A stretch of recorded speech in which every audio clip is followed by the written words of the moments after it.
പ്രായപൂർത്തിയായ ഒരു സ്ത്രീ ഹിജാബ് ഇസ്ലാമികമായ വസ്ത്രം ധരിക്കണോ ധരിക്കണ്ടയോ എന്ന ഒരു ചർച്ചയേയില്ല.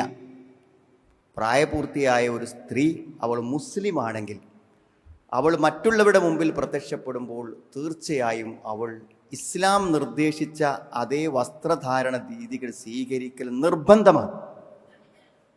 ലോകത്ത് വ്യത്യസ്തങ്ങളായിട്ടുള്ള ഇസ്ലാമിക വിഭാഗങ്ങളും ഉണ്ടെങ്കിലും അവരിലാരിലും അഭിപ്രായ വ്യത്യാസമില്ലാത്ത, സഹാബത്ത് മുഴുവനും ഏകോപിപ്പിച്ച, ലോകത്തുള്ള എല്ലാ മുസ്ലിം പണ്ഡിതന്മാരും ഒന്നിച്ചു പറഞ്ഞ 4 മദ്ഹബിൻ്റെ ഇമാമിയങ്ങളും വ്യക്തമായി രേഖപ്പെടുത്തിയ ഒരു കാര്യമാണ് ഒരു സ്ത്രീയുടെ ഇസ്ലാമികമായിട്ടുള്ള ഹിജാബ് വസ്ത്രധാരണം. അതവൾക്ക് നിർബന്ധമാണെന്നാണ്.